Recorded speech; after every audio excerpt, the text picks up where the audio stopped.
Boas-vindas a esta análise. Hoje a gente vai desvendar aquele que talvez seja o maior quebra-cabeça jurídico da saúde pública no Brasil. Sabe aquela avalanche de processos pedindo remédios caríssimos ao governo? Pois é, o Supremo Tribunal Federal precisou criar regras muito claras para organizar tudo isso.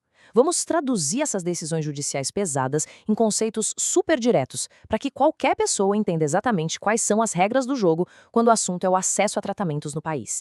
Para organizar essa história, vamos passar rapidamente por 5 pontos fundamentais. Primeiro, o conceito prático da judicialização da saúde. Depois, vamos entender o chamado tema 6 e as regras de acesso. Em seguida, o tema 1234, que define quem paga a conta. Vamos passar pelas súmulas vinculantes 60 e 61 e, fechando a conta, a ADI 7265, que fala sobre o setor privado. A ideia é colocar a ordem na casa.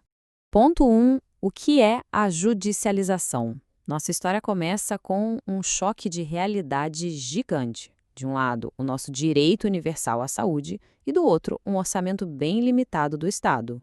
Vamos entender isso a fundo. A judicialização da saúde acontece quando as pessoas precisam acionar os tribunais para conseguir remédios ou tratamentos de alto custo que o SUS não fornece normalmente. Na prática, o que isso significa? Significa que os juízos acabam decidindo quem ganha qual remédio e não os médicos ou os administradores dos hospitais. E quando o sistema público não tem o remédio na prateleira, não tem jeito, a população corre para a justiça, o que acaba gerando um nó financeiro imenso. E a escala desse desafio é simplesmente assustadora. Apenas em um único ano, tivemos mais de 345 mil novas ações judiciais inundando os tribunais brasileiros.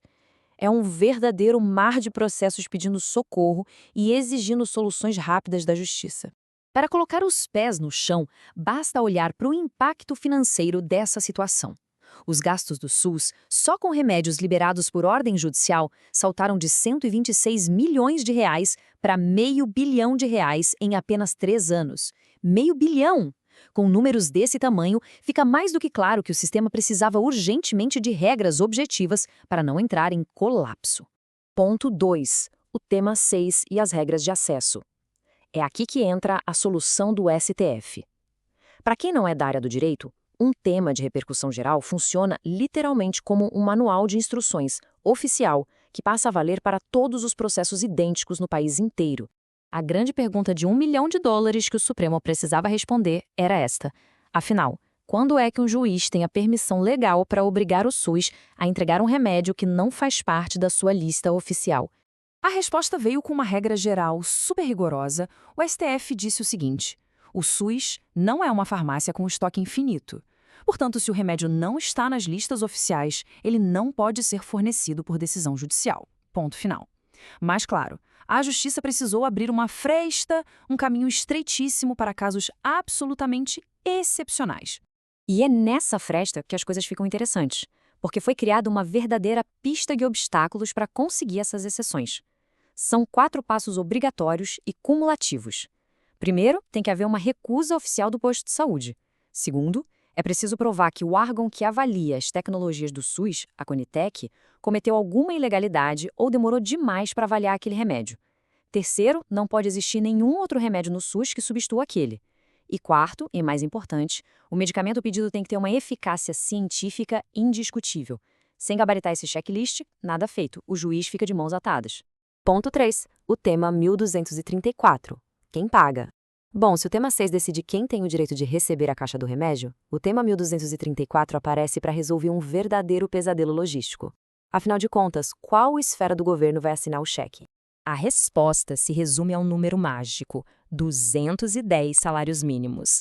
Hoje, isso dá mais ou menos uns R$295 mil por ano por tratamento. Esse foi o corte exato, a régua que o Supremo inventou para organizar quem julga a causa e quem paga a conta. Funciona da seguinte forma: se o tratamento custar o equivalente a 210 salários mínimos ou mais, o processo vai direto para a Justiça Federal, e o governo federal, a União, banca 100% da conta. Agora, se custar entre 7 e 210 salários, o processo fica na Justiça Estadual. Nesses casos, a União vai ter que ressarcir os estados e os municípios em 65% do valor. É uma matemática super clara para dividir o peso entre os governos. Para a gente não se perder, o tema 6 é a barreira médica. Ele foca na saúde do paciente, nos laudos e nas evidências científicas. Já o tema 1234 é puramente focado no dinheiro e na logística. Ele organiza os tribunais e define de qual cofre o orçamento vai sair. São complementares, mas cada um atua no seu quadrado. Ponto 4. As súmulas 60 e 61. Para não deixar nenhuma ponta solta, o STF pegou essas decisões enormes e as transformou nas famosas súmulas vinculantes. Para traduzir isso, uma súmula vinculante é basicamente uma regra suprema e definitiva. Ninguém, seja um juiz de primeira instância, um prefeito ou um governador, pode desobedecer. Essas súmulas são o ponto exato onde as leis e a medição se abraçam. Elas não são dicas do que fazer, são imposições cravadas na pedra. A ideia foi justamente tirar aquela liberdade excessiva que permitia que cada juiz decidisse algo diferente no Brasil, garantindo que a liberação de remédios pare de vez de se basear no puro e simples achismo. A súmula vinculante número 61 é muito direta ao ponto. O texto oficial dela, como vemos aqui, basicamente acorrenta qualquer decisão judicial sobre remédios não listados àquela lista de verificação super rigorosa do tema 6, que a gente acabou de discutir. Trocando em miúdos para o dia a dia prático, o juiz não pode mais liberar um tratamento de altíssimo custo só porque ficou comovido com a história do paciente, ou porque tem uma receita médica simples na mão. A lei agora obriga que ele seja estritamente técnico, exigindo todos os laudos e o passo a passo. É a evidência científica tomando o controle. Já a irmã dela, é a súmula vinculante número 60, vai para o outro lado da moeda e se concentra totalmente em garantir que a divisão do dinheiro funcione e que a conta seja paga da forma correta. Na prática, ela amarra todos os governos às regras de quem paga o quê, estabelecidas lá no tema 1234. É a trava de segurança perfeita para impedir que uma prefeiturazinha pequena do interior do Brasil vá à falência da noite para o dia por ser forçada a pagar sozinha um remédio de milhões de reais. Fica tudo protegido e dividido entre a União, os estados e os municípios. E, finalmente, ponto 5, a ADI 7.265, a nossa saúde suplementar. Para ter a visão completa do cenário jurídico, a gente precisa sair um pouquinho dos hospitais do SUS e espiar como as coisas estão funcionando no setor privado. Porque enquanto os temas e as súmulas organizam o SUS, essa ação específica, a ADI 7.265, lida com a dor de cabeça dos planos de saúde privados. Ela discute exatamente o que os convênios são obrigados a cobrir quando o médico pede um exame ou um tratamento mais moderno que ainda não está na lista padrão da ANS, a Agência Nacional de Saúde Suplementar. Então, é crucial separar esses dois universos. De um lado, temos as regras apertadas para o SUS, que usa o dinheiro dos impostos de todo mundo. Do outro, temos a ADI para a saúde suplementar, financiada pelas mensalidades que os clientes pagam. O Supremo percebeu com muita clareza que precisava de regras diferentes para sistemas diferentes.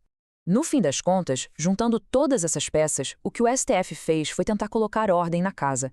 Pegaram um sistema que estava à beira do caos financeiro e desenharam um processo muito mais previsível e justo. É uma tentativa monumental de proteger a vida de quem realmente precisa de um tratamento urgente, sem arrebentar de vez os cofres públicos que atendem ao resto de todo o país. Mas sempre fica aquela pulga atrás da orelha para a gente pensar. Com uma tecnologia da medicina correndo a passos tão largos e os novos remédios genéticos custando verdadeiras fortunas, será que todas essas travas e regras criadas hoje vão dar conta do recado amanhã? Como equilibrar a salvação de uma única vida com a sobrevivência de todo o sistema de saúde do país? É uma pergunta difícil que nos deixa bastante reflexivos. Muito obrigado por acompanhar esta nossa explicação e a gente se vê na próxima.